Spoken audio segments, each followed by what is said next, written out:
কেমন আছো তোমরা? বলে আশা করি সকলে খুব খুব ভালো আছো আর আমরাও খুব ভালো আছি। সো আজকে হচ্ছে 14th জুন, আজকে ফ্রাইডে তো হ্যাঁ আজকে ফ্রাইডে। আর এখানে এখন মানে সিঙ্গাপুরে এখন বাজে হচ্ছে 11:44 আর ইন্ডিয়ান টাইমে এখন মনে হয় 9:30 বাজে। আমরা সকলে এখন ঘুম থেকে এখন 9:30 এখন ঘুম থেকে উঠলাম।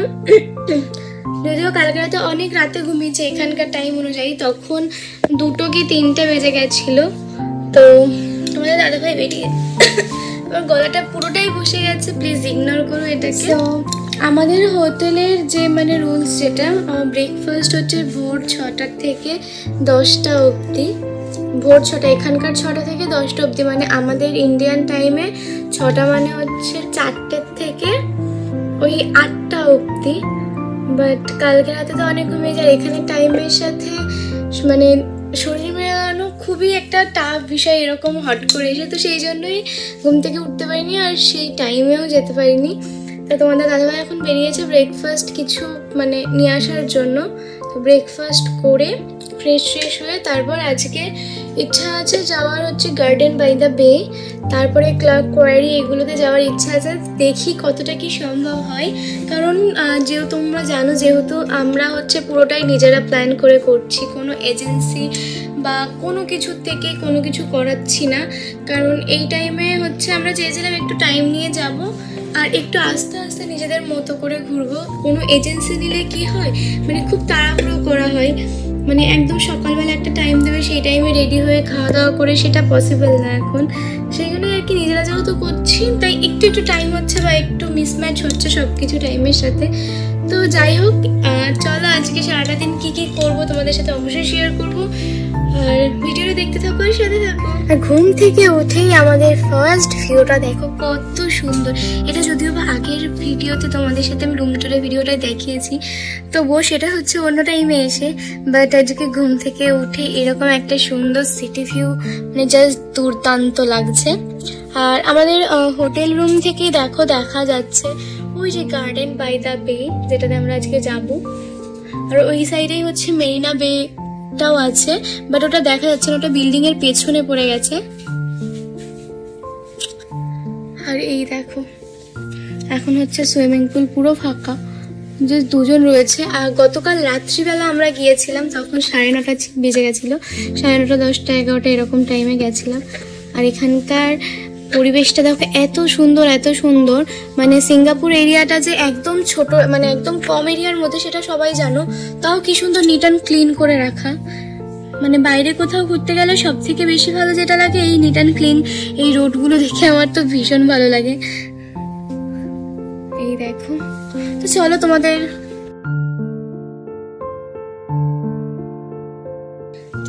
দাদাভাই যেহেতু খাবার আনতে গেছে, আমি এদিকটায় গুছিয়ে নিই, রেডি হয়ে নিই, মামাকে একটু খাইয়ে রেডি করে নিই, ব্রাশ ট্রাশ করি, নাহলে দুজনে একসাথে এসে রেডি হতে থাকলে তখন লেট হয়ে যাবে আর বেরোতেও লেট হবে। তো চলো, আর আমার তো মনে হচ্ছে সারাদিন আমি এইভাবে বসে থেকে এইগুলো এনজয় করি, কি সুন্দর। চলো, আজকে তো তোমাদের সাথে হোটেলের ব্রেকফাস্টটা শেয়ার করতে পারলাম না, বুফেটাও কীরকম এখানকার সেটা শেয়ার করতে পারলাম না। বাট কালকে অবশ্যই চেষ্টা করব তোমাদের সাথে শেয়ার করার, তোমাদেরকে দেখানোর যে আমাদের এই হোটেল বসের ব্রেকফাস্ট মেনুতে কী থাকে বা ভেতরটা কীরকম হয়। যাতে তোমরা কেউ যদি আমার ভিডিও দেখে আসতে চাও, মানে ডিসিশন নিতে চাও যে এখানে এসে থাকবে বা কিছু, তো সেটাই তোমাদেরও হেল্পফুল হবে। চলো রেডি হই আর ফ্রেশ হয়ে নিই আগে। তারপরে আমি ফ্রেশ হতে যাওয়ার আগে হচ্ছে মামামের জন্য ম্যাগিটা প্রিপেয়ার করছিলাম, গরম জল করতে দিয়ে তারপর ম্যাগিটা যেভাবে করতে হয় সেটা করে দিয়ে তারপরে আমি হচ্ছে ফ্রেশ হতে যাবো। তারপর মামামকেও ডাকবো, কারণ এই ম্যাগিটা হচ্ছে তোমার ঠান্ডা হতো, মানে যতক্ষণ না ঠান্ডা হচ্ছে ততক্ষণ তো খেতে পারবে না। এটা যদি ছড়ানো বাটিতে দিতে পারতাম তাহলে তাড়াতাড়ি ঠান্ডা হয়ে যেত, যেহেতু কাপে থাকবে অনেকক্ষণই গরম থাকবে, তো সেই জন্য আগে বসিয়ে দিচ্ছি যাতে ঠান্ডাও হয়ে যায় আর ওর খেতে সুবিধাও হয়। তো চলো এই যে, আর আমি হচ্ছে ব্রাশ ট্রাশ করে ফ্রেশ হয়ে আমি নিজের জন্য একটা কফি বানিয়ে নেব, কারণ ঠান্ডা গরম সব কিছু একসাথে হয়ে আমারও ভীষণ মাথাটা যন্ত্রণা করছে, শরীরটা একটু ম্যাচ করছে, কারণ মানে গতকাল সারাদিন পরশুদিন সারাদিন এয়ারপোর্টেই কেটে গেছে। আর এয়ারপোর্টে ঢোকার সাথে সাথেই তোমরা জানো যে কী পরিমাণে ঠান্ডা থাকে এয়ারপোর্টে প্লাস প্লেনের ভেতরে, তো সেই জন্য আর কি মাথাটা প্রচণ্ড ধরেছিল দুদিন ধরে। তো একটু কফি খেলাম, তারপর একটু ঠিক হয়ে গিয়েছিল, যদিও বা আমার কফি বা চায়ের নেশা সেরকম খুব একটা নেই। ততক্ষণে হচ্ছে তোমাদের দাদুভাইও মানে ব্রেকফাস্টটা নিয়ে চলে এসেছিলো এইখানকার মানে সিঙ্গাপুরিয়ান স্টাইলে কোনো একটা পরোঠা এরকম টাইপের, আর তার সাথে চিকেনের একটা নর্মাল গ্রেভি দেওয়া কিছু একটা এনেছিল। আমি ওকে যদিও বলেছিলাম যে নিরামিষ কিছু আনতে, মানে ভেজ কিছু জাতীয়, আর এখানে ভেজ বলতে মানে একদমই সেদ্ধ সেই জন্য আর সেগুলো নিয়ে আসেনি, এটাই নিয়ে এসছে, একটা মিল্কশেক নিয়ে এসেছিলো। তো চলো এটা খাওয়া দাওয়া কমপ্লিট করে নিই। আর দেখো এদিকে আমি রেডিও হয়ে গিয়েছি সব, মানে একদম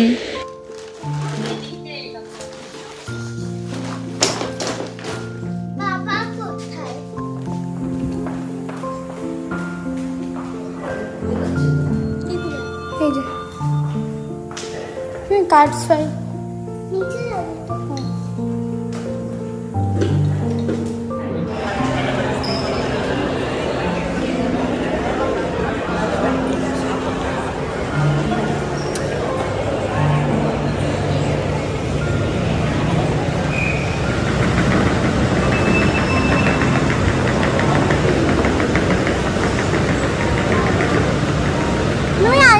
যা।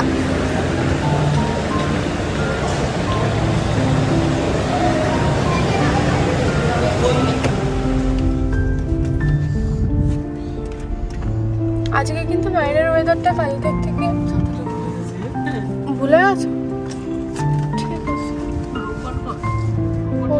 তারপরে দেখো গ্র্যাব অ্যাপস থেকে কার বুকিং করে আমরা হচ্ছে ফার্স্টেই আজকে বেরিয়ে যাচ্ছি হচ্ছে গার্ডেন বাই দ্য বেতে। ওখানে ক্লাউড ফরেস্ট, ফ্লাওয়ার ডোম আরও যেগুলো রয়েছে সেগুলো সব দেখবো। আর আমাদের তিনজনকে কেমন লাগছে তোমরা কিন্তু অবশ্যই কমেন্টস করে জানিও।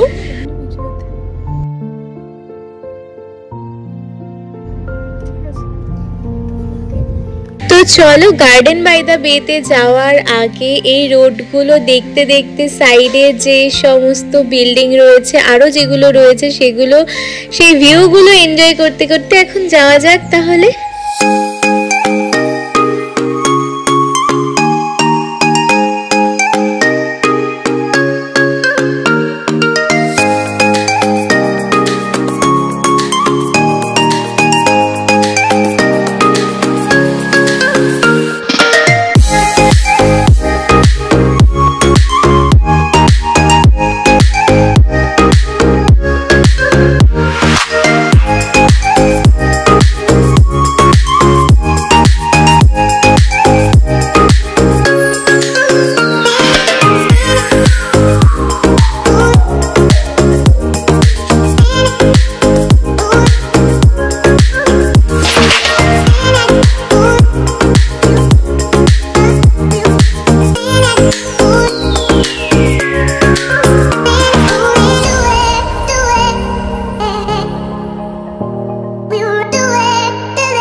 চলো ফাইনালি আমরা হচ্ছে গার্ডেন বাই দ্য বেতে পৌঁছে গেছি। আর এখানে দেখো বাইরে থেকে কিন্তু সবাই ফটোশ্যুট করা স্টার্ট করে দিয়েছে।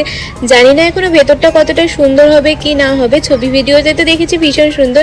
আর এদিকে দেখো বাইরে এনার কাছ থেকে আমরা একটু ইনস্ট্রাকশন নিয়ে নিচ্ছিলাম যে টিকিট কিভাবে কাটবো, বা অনলাইন বা অফলাইন, তারপরে কোথায় কোথায় এখানে টপ অ্যাট্রাকশনগুলো রয়েছে এই গার্ডেন বাই দ্য বের ভেতরে, এগুলোই আর কি শুনছিলাম।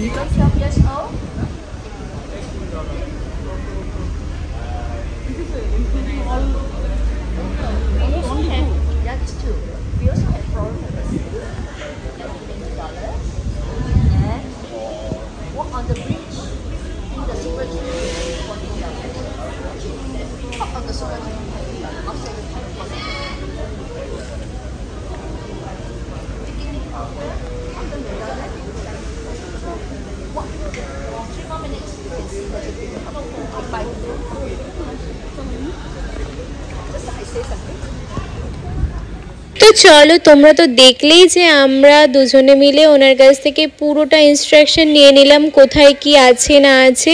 আর এখানে এসে ফার্স্টে একটু ভয় ভয় পাচ্ছিলাম যে টিকিট পাবো কি না, কারণ টিকিট তো সবসময় বুক থাকে। বাট আমাদের লাকটা খুব ভালো যে এখনও অনেক টিকিট অ্যাভেলেবেল আছে আর অফলাইনেই হয়ে যাবে। তো একটু এগিয়ে যেতে হবে আমাদের, এগিয়ে গিয়ে তারপরে ওখানে টিকিট কাউন্টার রয়েছে, আর ওখান থেকে কত কি টিকিট পড়লো না পড়লো সেটাও তোমাদের সাথে শেয়ার করে দেবো। চলো।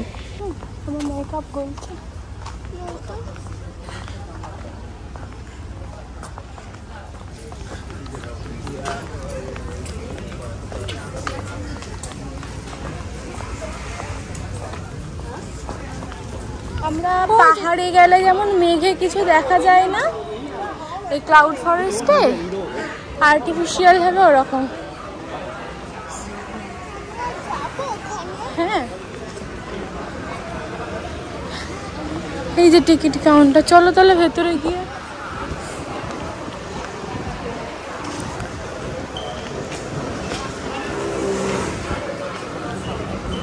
চলো। তো চলো, আমাদের এখানে টিকিট বুকিং কমপ্লিট হয়ে গেছে, আর আমরা এখানে ফার্স্ট টিকিটটা বুকিং করেছিলাম হচ্ছে ক্লাউড ফরেস্ট আর ফ্লাওয়ার ডোমের জন্য। আর এই দুটো প্লেসের জন্য পার পার্সন আমাদের টিকিট পড়েছে অ্যাডাল্টের জন্য 62 সিঙ্গাপুরিয়ান ডলার, যেটা কিনা আমাদের ইন্ডিয়ান কারেন্সি অনুযায়ী 3800 সামথিং এরকম কিছু একটা। আর 2 বছর অবধি বাচ্চাদের জন্য সম্পূর্ণটাই ফ্রি ছিল। আর 2 বছর পর থেকে 17 বছর অবধি বাচ্চাদের জন্য এখানে মানে এই দুটো প্লেসের শুধু টিকিট ছিল হচ্ছে $47, মানে সিঙ্গাপুরিয়ান ডলার।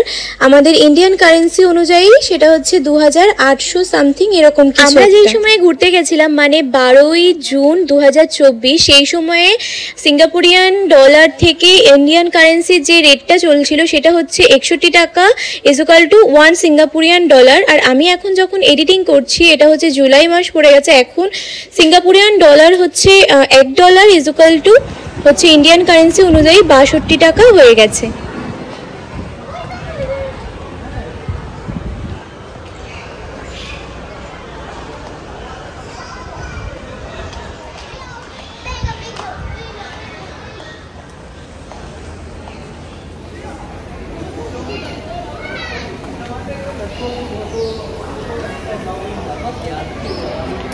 এ দেখো অলরেডি এই দরজাগুলো খুললে মেঘের একটা হাওয়া আসছে। হ্যাঁ, আগে নিচে যাই তারপর উপরে যাই। আগে ভেতরটা ঘুরে আসি।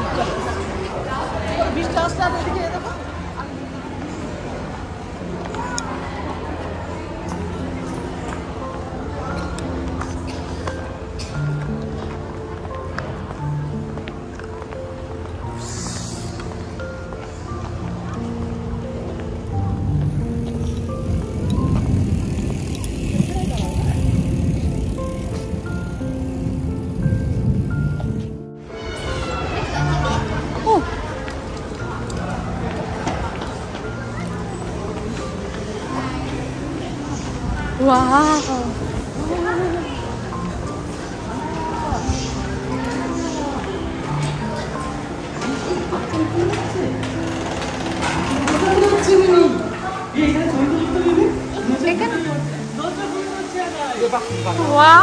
কেমন লাগছে? দাঁড়া, এই যে পুরোটা অন্ধকার দেখছিস না? আসো।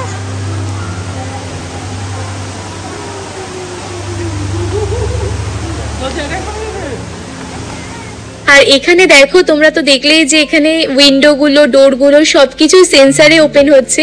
তো মাম্মাম তো দেখে ভীষণ খুশি হয়েছে, ওই জন্য বারবার একবার যাচ্ছে একবার আসছে। আসলে বাচ্চারা এরকমই করে জানি, আমার নিজেরই বারবার মনে হচ্ছিল যে আমি বারবার যাই আর আসি, এত ভালো লাগছিল মজা করতে। তো ভেতরটা দেখো, এত সুন্দর একটা আর্টিফিশিয়ালভাবে মেঘ সৃষ্টি করা, তারপরে ঝর্ণা জল পড়ছে, পুরোটা দারুণ ছিল। ওয়েদারটা তো ভেতরে পুরো ঠান্ডা, বাইরেও আজকে ঠান্ডা আছে, মানে আজকে বাইরেটা হচ্ছে পুরোটাই ক্লাউডি হয়ে রয়েছে, ওই জন্য ভেতরটা অতটাও মানে ফুটছে না, বাট তবুও বোঝা যাচ্ছিল। আর এদিকে দেখো, এই ভিউগুলো জাস্ট অসাধারণ লাগছিল, তাই তোমাদের সাথে শেয়ার করলাম। এত ভালো লাগছিল, মনটা ভীষণ ভালো হয়ে গেছিল, আর খুব খুশি খুশি লাগছিল, খুব আনন্দ লাগছিল, একটা অন্যরকম ফিল হচ্ছিল।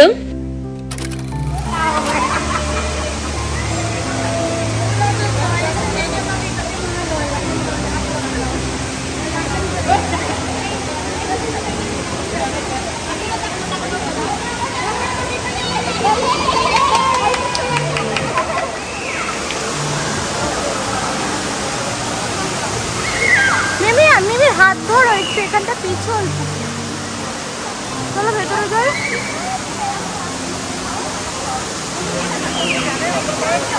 আর এখানে দেখো যে কত বাচ্চা রয়েছে, একদম কিউট কিউট বাচ্চাগুলো রয়েছে।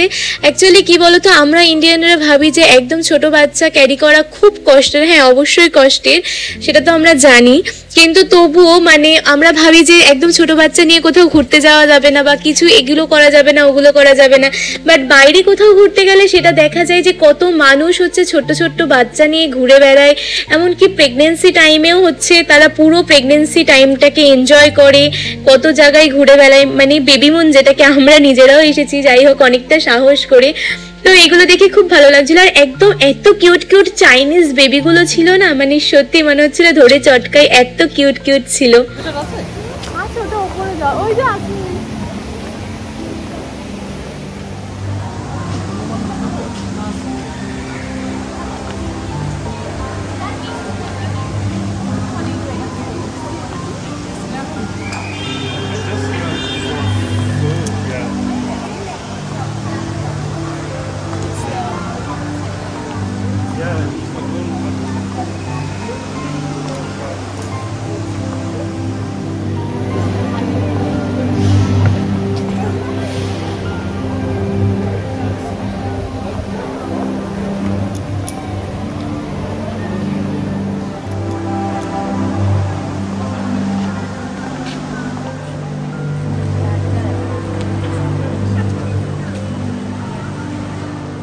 সো আমি চেষ্টা করছি এই ব্লগটাতে তোমাদের সাথে শুধুমাত্র গার্ডেন বাই দ্য বে, ক্লাউড ফরেস্টটা পুরোটা একদম মানে অ্যাকিউরেটভাবে দেখানোর চেষ্টা করছি। আর আমিও সেইভাবেই ভিডিওটা করেছিলাম যে কোথা দিয়ে এন্ট্রি, কিভাবে কি এন্ট্রি করবে, কতটা কি করবে না করবে, সবটাই এর মধ্যে রয়েছে, তোমরা চাইলে দেখতেই পারো। আর আরও একটা কথা বলবো, তোমরা যারা সিঙ্গাপুরে একদম বেবি নিয়ে আসতে চাইছো তারা আসতেই পারো, এখানে মানে কোনো রকম কোনো অসুবিধা হওয়ার কথা নয়। হ্যাঁ, ইন্ডিয়ানদের জন্য খাওয়ার দাওয়ারের একটু অসুবিধা হলেও হতে পারে, তবে একটু খোঁজাখুঁজি করলে এখানেও কিন্তু অনেক ইন্ডিয়ান রেস্টুরেন্ট রয়েছে, কোনো অসুবিধা সেরকমভাবে হবে না। আর আমার সিঙ্গাপুরের পুরো ভিডিওটা, রিলস বা ফটোস দেখে তোমরা অনেকে হচ্ছে আমাকে অনেক রকম সাজেশন দিয়েছো যে হিল না পরতে, ফ্ল্যাট পরতে, বা এরকম আরও অনেক কিছু যেটাতে আমারই ভালো হয়। তো সেই জন্য প্রথমেই বলি তাদের সবাইকে অনেক অনেক থ্যাংক ইউ অ্যান্ড অনেকটা ভালোবাসা, যারা মানে আমাকে না সামনে থেকে না চিনেও এতটা ভালোবাসা দিয়েছো। আর তাদের জন্য বলি যে হ্যাঁ, আমি যেহেতু সিঙ্গাপুরে অনেকটা হাঁটাহাঁটি করতে হয় একটুখানি এরিয়ার মধ্যে, তার মধ্যেও কিন্তু অনেক মানে রেস্টিং এরিয়া রয়েছে ফর প্রেগনেন্সি ওম্যান বা একদম চাইল্ডদের জন্য। আমি যেমন হাঁটাহাঁটিও করেছি, তেমন হচ্ছে অনেক রেস্ট নিয়েছি, নিজেকে হাইড্রেশন রাখার জন্য অনেক জুস আমি ক্যারি করেছি, সেটা তোমরা দেখেছিলে আমার ব্যাকপ্যাকিংয়ের ভিডিওতে। তো তাদেরকেও আবারও মানে অনেকটা ভালোবাসা, এতটা মানে আমাকে ভালোবাসার জন্য, আমার জন্য ভাবার জন্য থ্যাংক ইউ। তো চলো, এখন হচ্ছে আমরা ক্লাউড ফরেস্টে যেখান থেকে এন্ট্রি নিয়েছিলাম সেখান থেকে এখন মানে এর টপে উঠবো। মানে তোমরা যে ঝর্ণাটা দেখছিলে, ঝর্ণাটা পড়ছে, সেই ঝর্ণাটার একদম ওপরের পোর্শনটাই আমরা যাব। তো এখান থেকে লিফটে করে যেতে হবে, তারপরে এসকেলেটর আছে, কোনো অসুবিধাই নেই, কোনো মানে সিঁড়ি বারবার ওঠানামা করতে অসুবিধা হবে না। তো চলো এখন যাই। আর তোমাদের সাথেও দেখাই পুরোটা যে ভেতরটা কিরকম। জল আছে।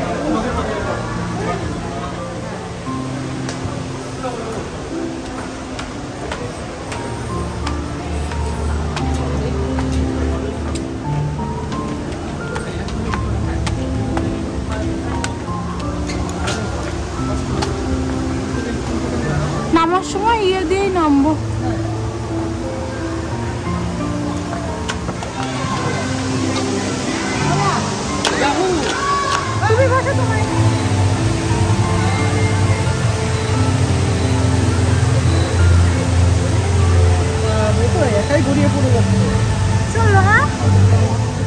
তো তোমাদের সাথে গল্প করতে করতে আমরা কিন্তু এখন ক্লাউড ফরেস্টের একদম টপে চলে এসেছি। আর এখান থেকে তোমরা তো দেখলেই যে কত সুন্দর সুন্দর ভিউ আছে, আর ফ্লাওয়ারটাও, হোয়াইট কালারের ফ্লাওয়ারটাও দেখলে কি সুন্দর লাগছিল, যেটা নিয়ে আমি অনেক ছবি, অনেক ভিডিও পোস্ট করেছি। আর এই সাইড দিয়ে এই যে নেটটা দেখছো, মানে ব্যারিকেড মতো, এর নিচ দিয়ে পাইপ লাগানো আছে, যেখান দিয়ে কিন্তু আর্টিফিশিয়াল মানে ক্লাউড যেটা বেরোচ্ছে, সেই ধোঁয়াটা মানে ধোঁয়ার আস্তরণটা কিন্তু বেরোচ্ছে। জানি না এখানে কতটা তোমরা বুঝতে পারছো। আর এখান থেকে নিচটা দেখো, এই দেখো কত ভালো লাগছে, কত ভালো লাগছে। আর যেহেতু আজকে বাইরেটাও পুরোটা ক্লাউডি হয়ে রয়েছে, সেই কারণে হয়তো তোমাদের একটু বুঝতে অসুবিধা হলেও হতে পারে, বাট যদি এটা ক্লাউডি না থাকতো তোমরা আরো ভালো করে বুঝতে পারতে। আর এই সিঙ্গাপুরের এই এরিয়াটা এতটাই ছোট, যার কারণে এরা মানে এইটুকু জায়গার মধ্যে যে মানে যতটুকু সাজিয়ে রেখেছে, সবটাই কিন্তু যে কোনো একটা স্পট থেকে খুব ভালোভাবেই পরিদর্শন করা যায়। আমরা যেমন এখন আছি গার্ডেন বাই দ্য বে, কিন্তু গার্ডেন বাই দ্য বে থেকে কিন্তু মেরিনা বে, স্যান্ড, তারপরে আরো অনেক কিছু, সবটাই দেখা যাচ্ছে। ইভেন আমাদের হোটেল রুমের উইন্ডো থেকেও কিন্তু সবটাই দেখা যাচ্ছিল। তোমরা দেখেছিলে, আমি দেখিয়েছিলাম, তোমাদের মনে আছে কিনা জানি না, মানে সত্যি ভীষণ ভালো লাগছে। সিঙ্গাপুরে গার্ডেন বাই দ্য বে ক্লাউড ফরেস্টের ভেতরে যে ওয়াটারফলটা তোমরা একদম ভিডিওর ফার্স্টেই দেখলে, সেটা কিন্তু one of the world tallest indoor waterfall বলে একদম মানে ওয়ার্ল্ড রেকর্ড করা রয়েছে। যারা গাছপালা লাভাররা রয়েছে তারা এখানে এসে ভীষণ মজা পাবে। আর এই ক্লাউড ফরেস্টের ভেতরে কিন্তু দেশি বিদেশি অনেক প্রজাতির গাছপালা সংগ্রহ করে রাখা রয়েছে, যেটা তোমরা একটু একটু করে দেখতে পাচ্ছ। হ্যাঁ, তার মধ্যে অনেকটা নাম হয়তো আমাদের জানা আছে বা অনেকটা নাম জানা নেই, এখানে সেগুলো লেখা রয়েছে, বাট সেগুলো সবটা হয়তো দেখা যাচ্ছে না। দেখতেই পাচ্ছ যে সবটা মানে হচ্ছে অনেকটা করে এরিয়া মানে ওরা গার্ড করে দিয়েছে।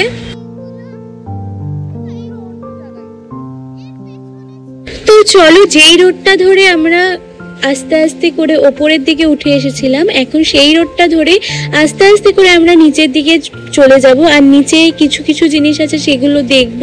তারপরে হচ্ছে আমরা চলে যাব হচ্ছে ফ্লাওয়ার ডোমের ওখানে।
only one possible future.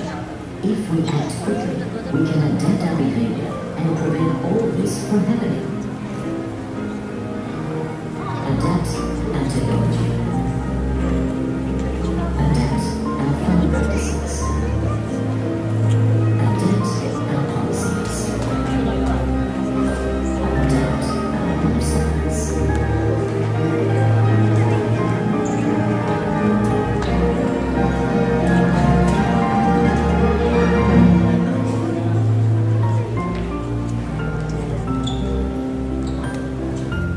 তোমরা এতক্ষণ যেটা দেখলে সেটা হচ্ছে ক্লাউড ফরেস্টের ভেতরে একটা 3D সিনেম্যাটিক একটা ভিডিও দেখালো, যেটার মধ্যে কিনা 2010 থেকে 2100 অবধি সিঙ্গাপুরটা বা ক্লাউড ফরেস্ট, সিঙ্গাপুরের আরও সব জায়গাগুলো কেমন হতে পারে বা কেমন ছিল সেটাই ওরা পুরোটা একটা সিনেম্যাটিক ভিডিও হিসেবে তোমাদের সাথে দেখালো, আর আমরাও দেখলাম।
চলো ক্লাউড ফরেস্ট তো দেখা কমপ্লিট হয়ে গেল, আর এখন আমরা আছি হচ্ছে ক্লাউড ফরেস্টের ভেতরে। আমরা এতক্ষণ ধরে যা যা দেখলাম তারই একটা গিফট শপে।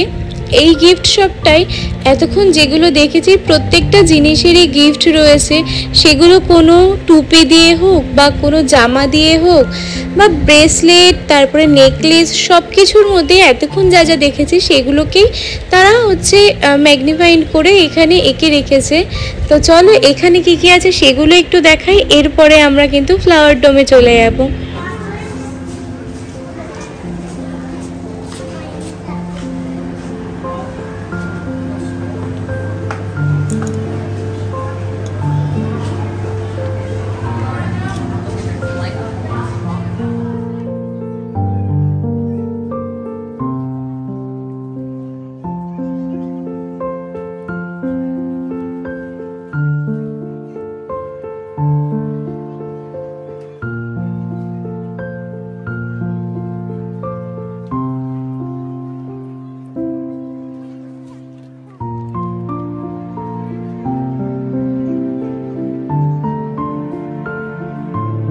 তো চলো ভিডিওটা কেমন লাগলো অবশ্যই কিন্তু কমেন্টস করে জানিও। যদি ফেসবুক পেজে দেখে থাকো অবশ্যই আমার পেজটাকে একটা ছোট্ট ফলো করে দিও, তাহলে নেক্সট ভিডিওগুলো খুব তাড়াতাড়ি তোমাদের কাছে যখনই আপলোড হবে তাড়াতাড়ি করে চলে যাবে। আর যদি ইউটিউব পেজে দেখে থাকো তা মানে ইউটিউব চ্যানেলে দেখে থাকো তাহলে অবশ্যই আমার চ্যানেলটাকে সাবস্ক্রাইব করতে কিন্তু একদম ভুলো না। ছোট্ট একটা পাশে বেল বাটন আছে, ওটা ক্লিক করে দিও, তবুও তোমাদের ইউটিউবের সব ভিডিওগুলো খুব তাড়াতাড়ি তোমাদের কাছে পৌঁছে যাবে। তো চলো ভিডিওটা এখানেই এন্ড করছি। সকলে ভালো থেকো, সুস্থ থেকো। নেক্সট ব্লগ খুব তাড়াতাড়ি আবারও তোমাদের সাথে দেওয়ার চেষ্টা করব। সকলেই সুস্থ থেকো।